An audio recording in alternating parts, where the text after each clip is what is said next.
6, 5, 4, 3, 2, 1. Okay.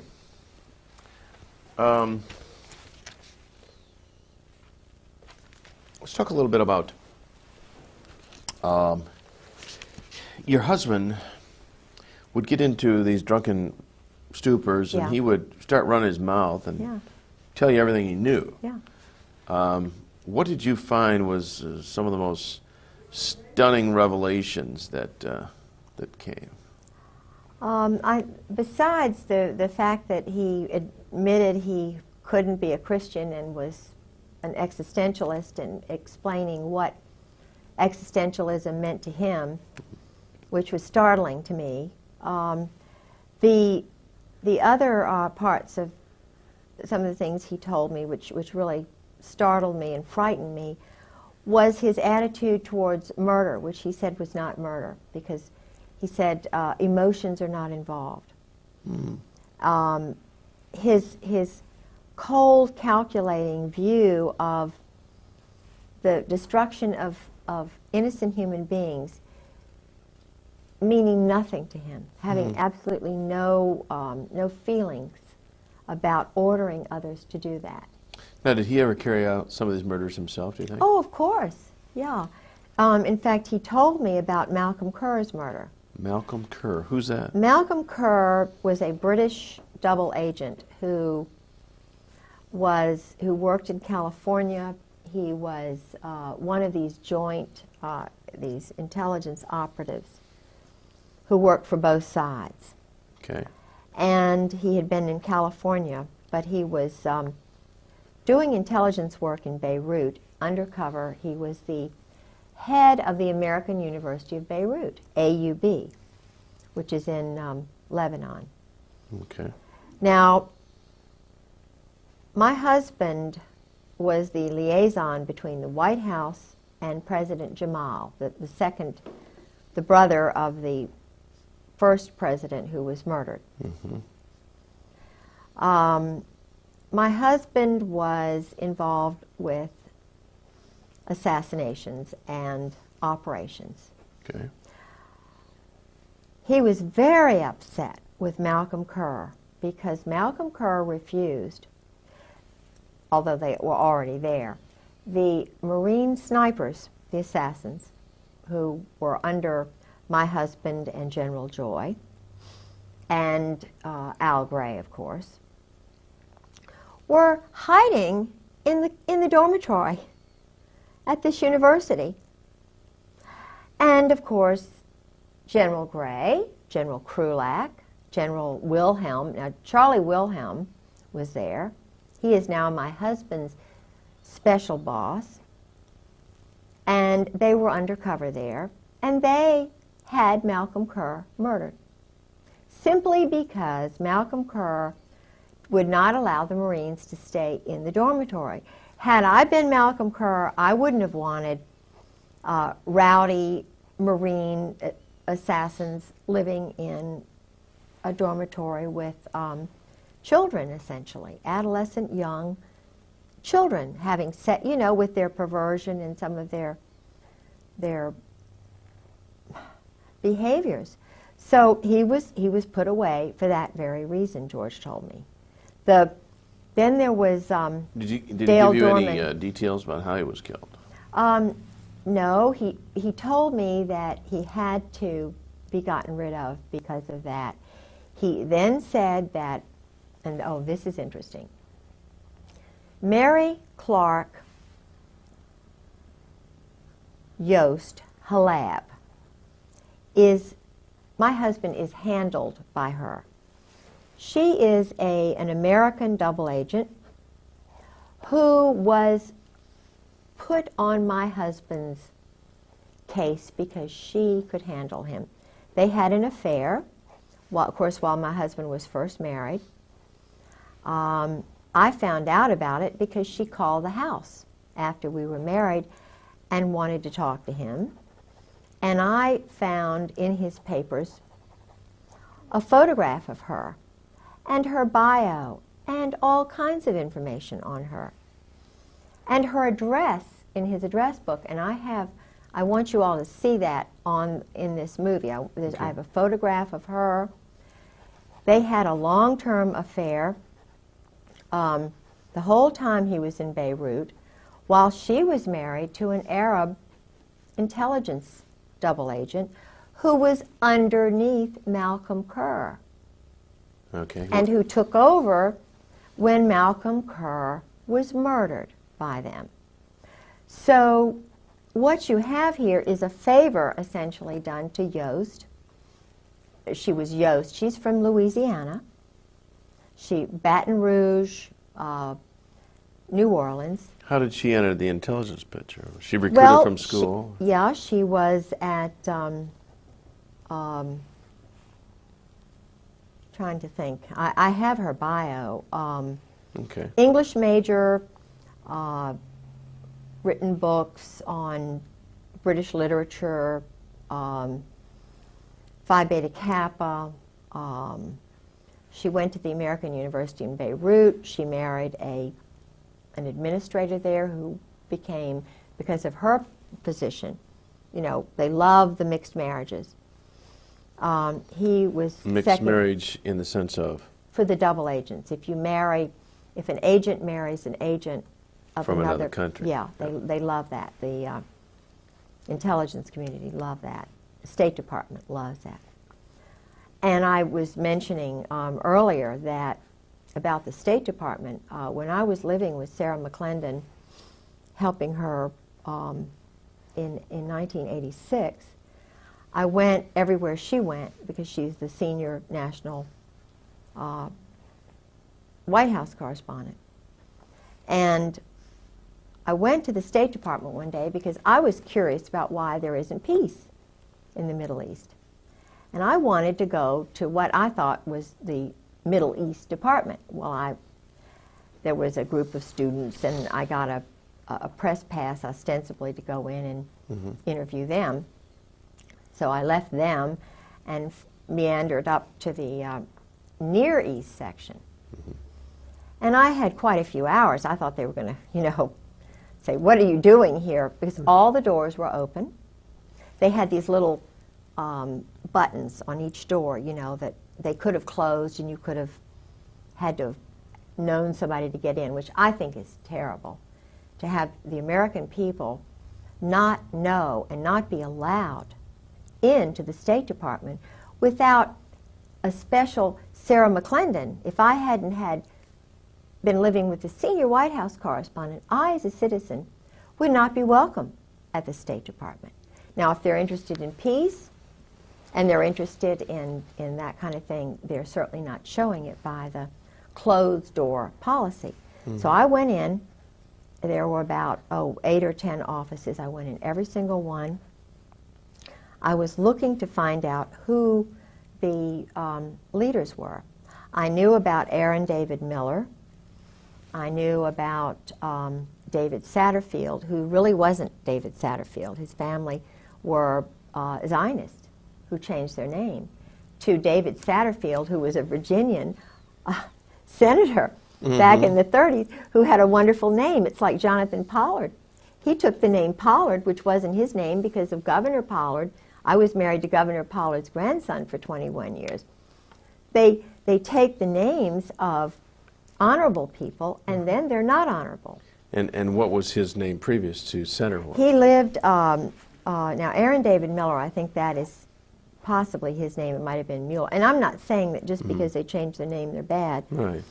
But what I am saying, that there is this idea that go ahead and change it and be somebody else, kind of a snake, you know, changing colors for the moment, not being honorable and truthful. Saying my family is Rosinski. Heck, I'd be Rosinski. You know, I'm the 8th Catherine in a row from Scotland. It's ridiculous. But my daughter's Catherine and my granddaughter's Catherine. We're just, you know, it's a family tradition. Weird, but we're happy with that.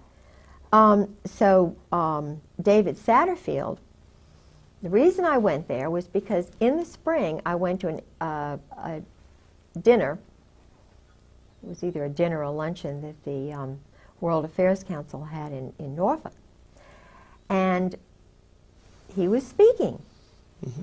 And I'm very interested in peace because as a Christian, sure, I want it. I know it's possible if people are reasonable. And this talk that David Satterfield gave, there were probably 20 mentions of Israel to one of the Palestinians. He was extremely biased, arrogant. The arrogance is what bothers me, because you can't have peace, you can't have justice where there's imbalance. And even that comes from the Greek Furies, you know, the female who holds the justice. Women understand balance and justice.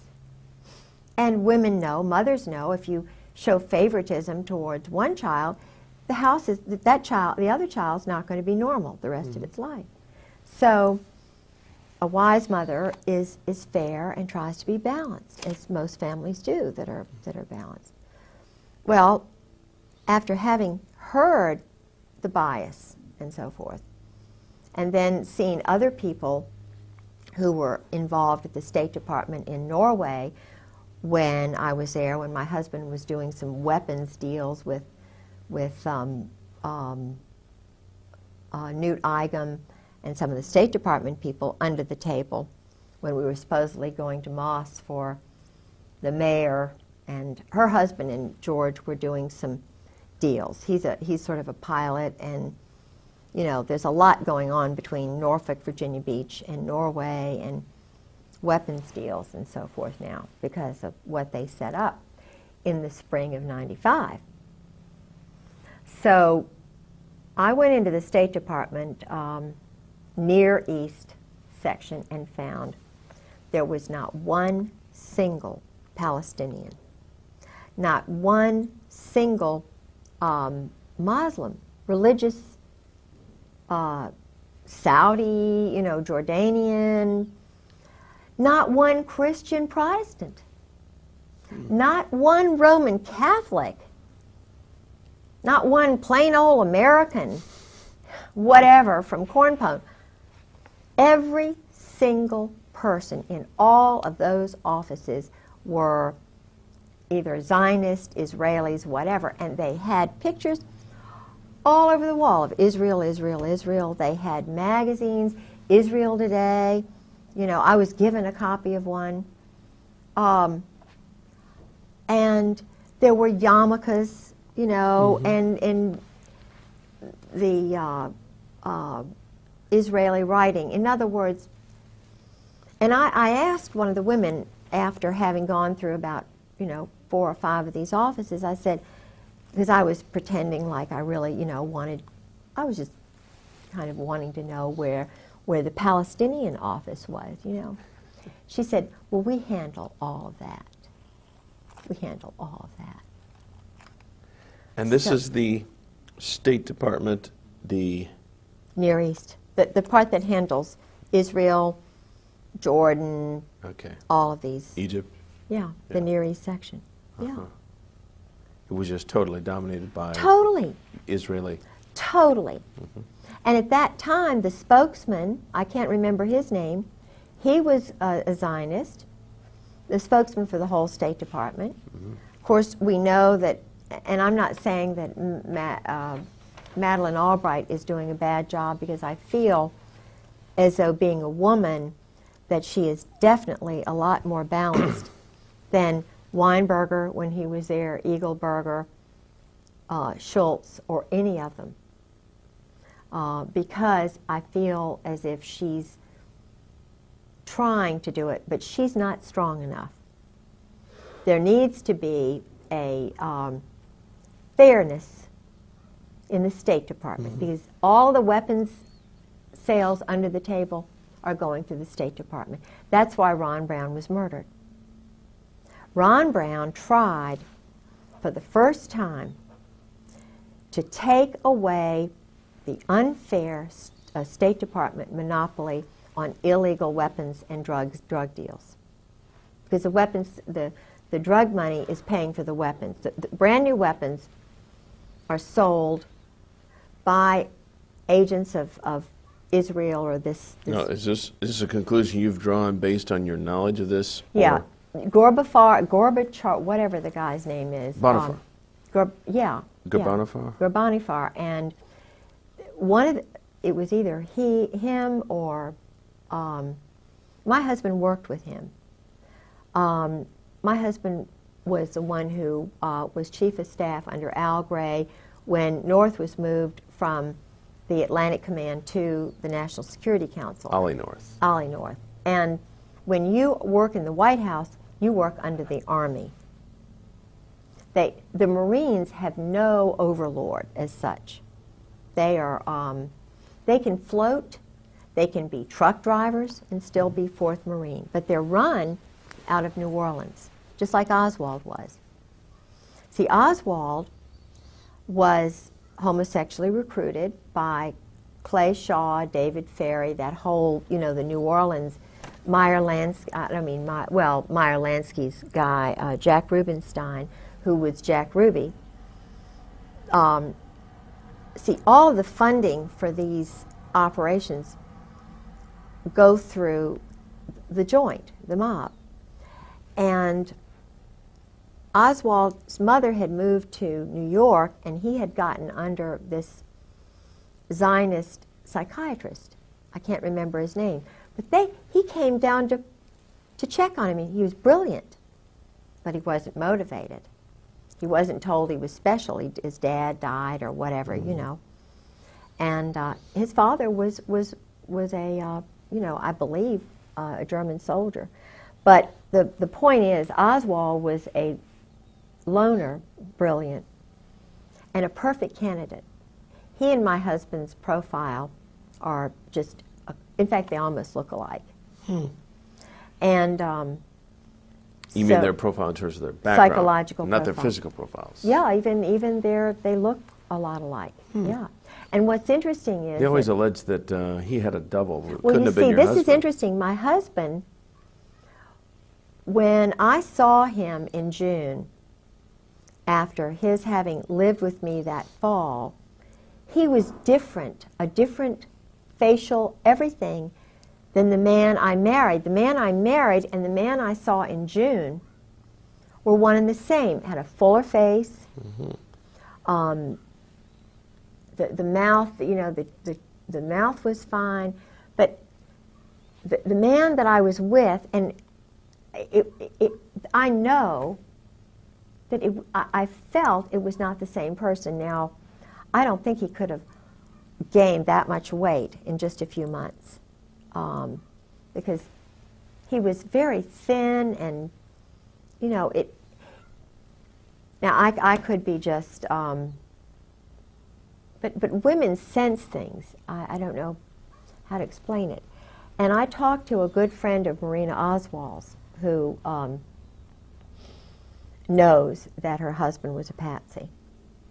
And I talked to another woman in El Paso who was in the book The Widows, whose husband was a German, or rather a Czechoslovakian, whose father and 2 brothers had come over here as mercenaries, like all of these young men are still doing today. And the father sent for the little boy and his sister, leaving the mother back in Czechoslovakia. Evidently she had had an affair or something, but she was banished. I think they do this on purpose, though, because I'm finding that the boys identify with their mothers. They don't bond so much with the fathers. And they are their mother's keeper in that country. Now, I've talked to an Indian who had this situation, a little boy from Haiti, and a young boy from Romania. Each and every scenario was the same. The mothers were back there. They were given 5 years to become an American citizen. As they were mercenaries, they had to do things that made one of them cry on the bus. And he told me what was done when they did a hit. There was one man who did things that were just horrible, and he said, I want to get out, but I can't. And this is horrible. to put young men who are strict Roman Catholics, you know, they've got that background, and bring them over here and make assassins of them, or, in other words, to turn them in a 5-year period, and for the taxpayers to pay for this. These young men are training with SEALs. They may have a mother who's an American and a father who's French, so they can go both ways. And therefore, they're not under the laws of the United States, so they can go do the actual murders or whatever. And in Oswald's case, if you remember, he didn't have any problem getting into the Soviet Union. Right. And he went into the State Department on a Saturday. The man who saw him was a Zionist. He didn't even meet anybody else. Special, elite. Then he went to this town where there were a lot of, you know, sort of an Zionist intelligence elite group. The Georgian Russians had, because most of the intelligence people for a long time were Zionist in the Soviet Union and in Germany. And I don't know, but I know that they recruited a lot of boys at Eton and places like that, homosexually in England.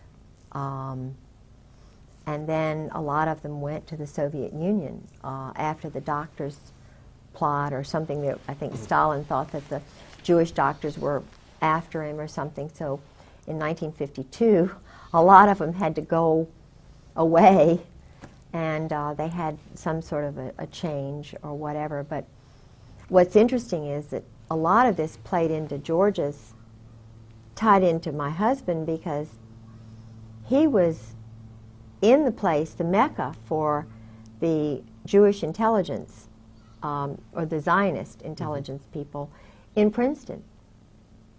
All of the movie actors, you know, the movie moguls or whatever, they started out in Princeton. The psychological operations crowd from the Nazi, the whatever, they came to Princeton. And, you know, of course, some of them went to Harvard.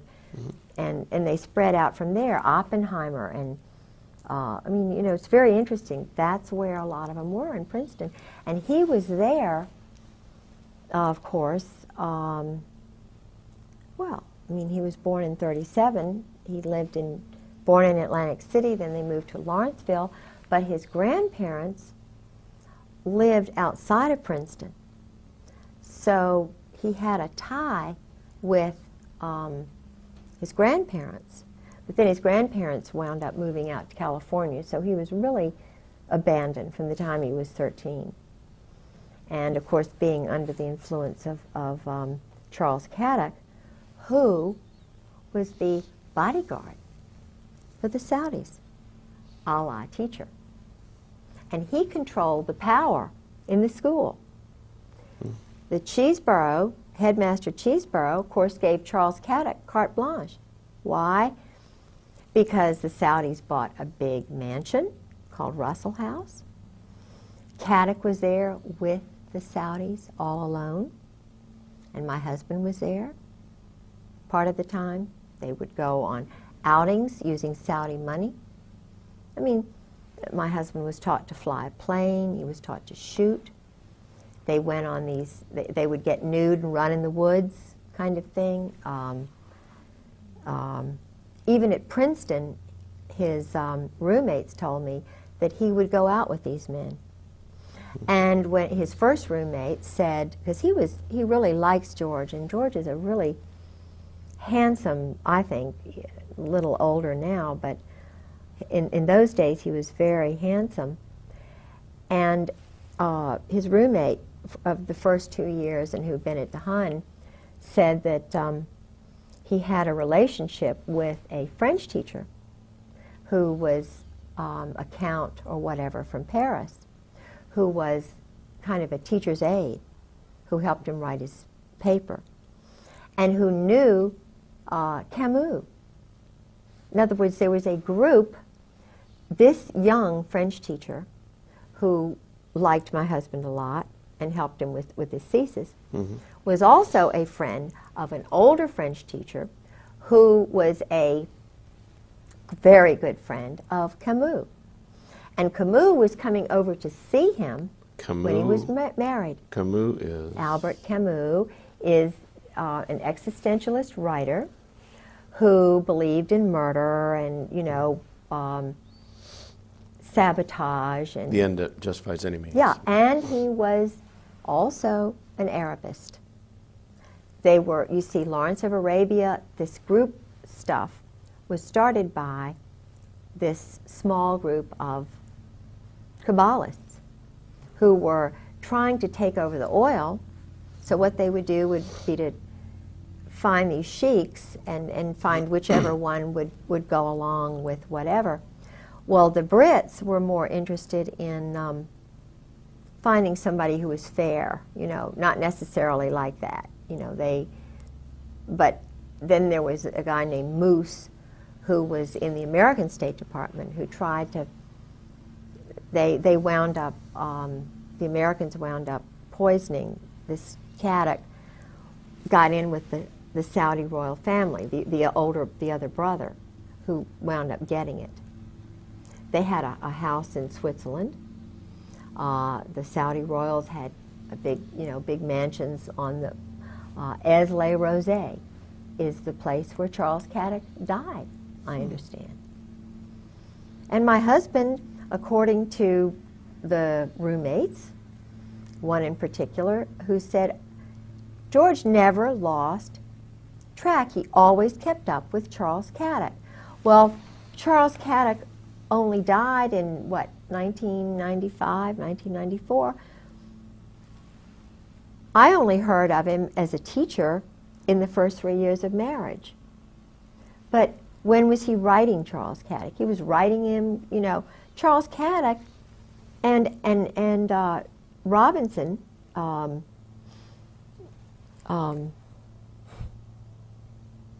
Robinson, I can't think of his name now. You probably will tomorrow. Alexander Robinson. Alexander Robinson. Was a Marine, very handsome, young, went to the Hun School, and was in Saudi Arabia, in these places, came fresh from there to the Hun School. Went to Columbia University as a history major, which is an intelligence school. Columbia is a school where, you know, for example, Nussbaum went, who was across the hall from Vince Foster. I believe Ezra Pound went there, but in other words, Ezra Pound knew too much, so they just put him in St. Elizabeth's Hospital. Right. And it was a wonderful Virginian who got him out. You know, in the movie JFK, there's a scene where it shows this homosexual. You've seen the movie JFK? Mm-mm. Oh, okay. Well, I presume too much, but there was a scene involving Ferry and who's the other guy in New Orleans? David Ferry and Clay Shaw. Clay Shaw. Clay Shaw was OSS. He was also in intelligence, and he was homosexual. Yeah, and they did dress up. They were in that movie, in complete drag and a real weird thing, and I'm sure that struck a lot of people as it's very odd that these people would be homosexual like that. But that actually, the movie very. I'll have to see that. Evidently, very frankly, brought that across. Yeah. Yeah. Well, what's interesting to me is this book, The Widows, has 4 spies, double agents, who work for the United States and Soviet satellites or whatever who were murdered. And they worked for the sort of the Navy and the Army, and one of them was a man who was murdered outside of the Army's intelligence headquarters outside of Washington, and in a Holiday Inn, I think it was.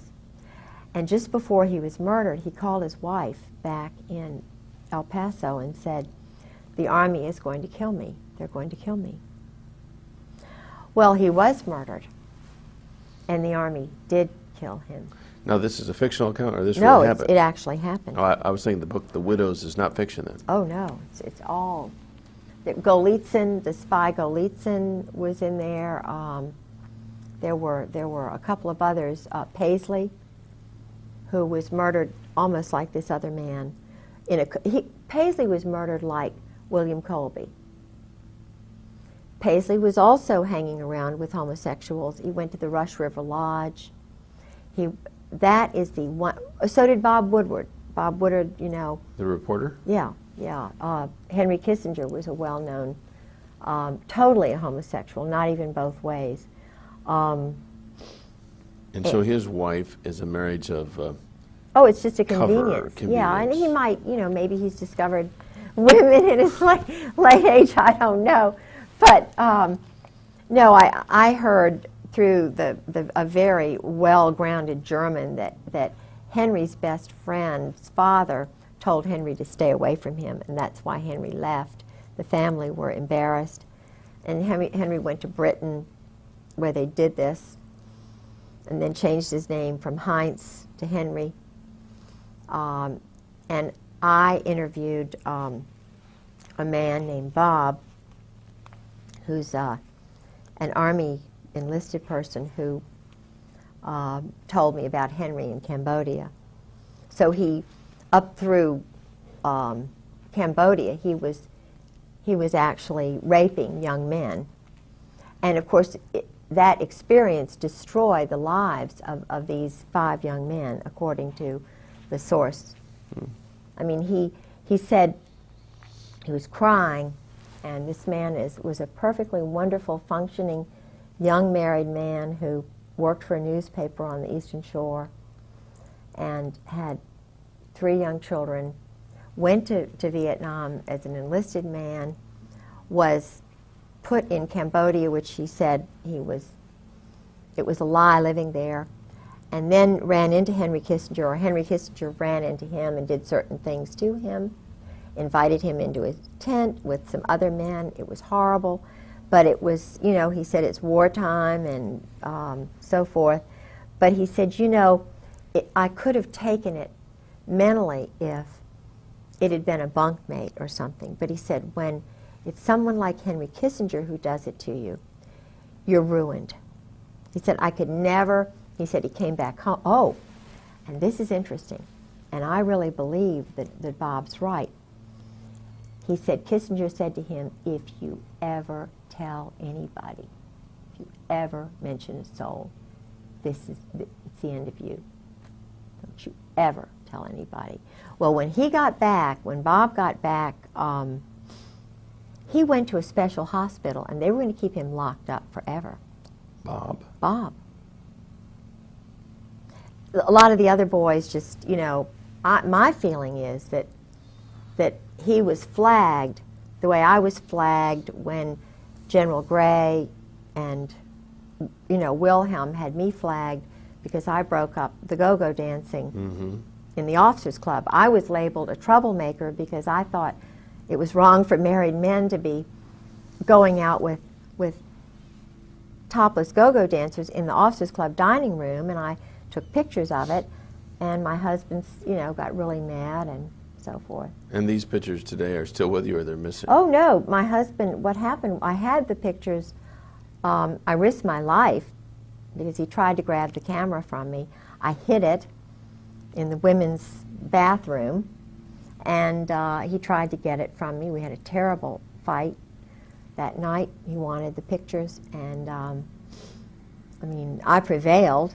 I developed the pictures, wrote a very nice Southern letter, wrote the letter to the club manager saying I didn't think it was proper. Had 3 sets, actually 4 sets of the 3 photographs I took made, and I sent a copy of the letter and the photographs to the base commander's wife and to the commandant's wife, and it stopped.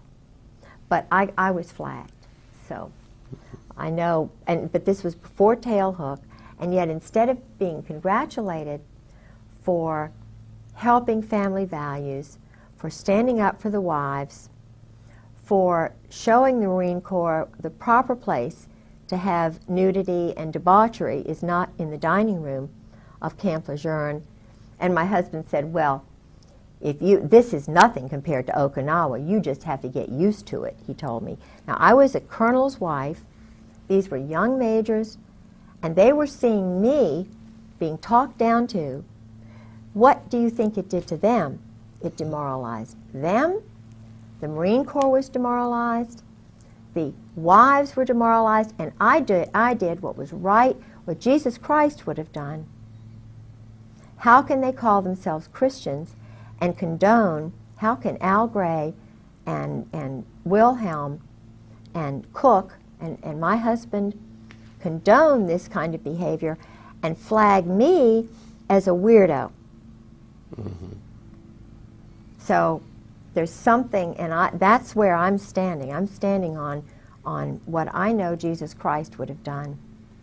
And if they want to, continue to hound me because I'm telling truth, well, that's just the way it is, because I'm not going to lie and develop a different kind of personality just to please them. Mm-hmm. But anyway, that happened. Well, it's certainly honorable. Now, so then the book, The Widows, continues with... Yes, yes, and I contacted this woman. There was a detective who had to be hired. She knew he'd been murdered. The Army covered everything up. She had an independent investigator, and the interesting thing which happened was that she worked in a toy shop. This isn't in the book. She told me this over the phone. This is Mrs. Yeah, it's like Klein. Well, at any rate. So yeah.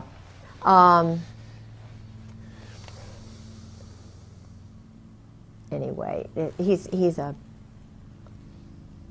I'll think of it in a minute, okay, hopefully. But she worked in a toy shop, and they were scoping her out. And this was just after the... No, it was before he was murdered. It was before he was murdered, because she said she told her husband about this. George Bush and his wife came into her shop and were looking at her. Right. Now, I don't know what that means, but they don't live in El Paso. Why? And he was doing all of the Russian, Mexican, Trotsky kind of work for... George Bush? George Bush. No, this guy. This guy was? Yeah. And this is while Weapons George sales, was CIA director? Right. I believe he was CIA director then. But the interesting thing to me was that why would he scope the wife? Why would he bring Barbara in? Did Barbara know? Was he just using Barbara as a, But she was being observed. And it was shortly before he was murdered. And I know that Parker Host, my husband's friend, has dealings with George Bush. So, I don't know. I know there's a lot to do with oil and Aramco and, Texas and all of that. I know it's very complex, but where I draw the line is murder and assassination and corruption and lies and deception and cruelty to innocent women and children and families, just because they're not elite. Mm-hmm. Just because, now, Mrs. Bush is in the Colonial Dames. So is my mother. Colonial Dames? What Colonial is Dames. It's a, Colonial Dames is a very elite group of women, they think they are, who are descendants of George Washington's aides. Oh. And they own George Washington's ancestral home Sulgrave Manor in Great Britain. They run, they have Wilton in Richmond, which is an old house where Lafayette visited. I know there's a connection with Lafayette and the Masons. And I know there's a big Mason contingent in the Warfare Selling Group, because the head admiral in Norway, Igam, no, I think it's, no, not Igam, because he's in charge of the prisons which have the drug lord. He's running the drug lord out of his prison, and he's a friend of George's, Newt Igam. They were talking about this, as though I would know about it, you know. And he has a house or a cottage right outside of Kolsås, Norway, which is where they have their underground, one of their underground bunkers. They have one in Narvik, and they do a lot of the cold weather training NATO does up there.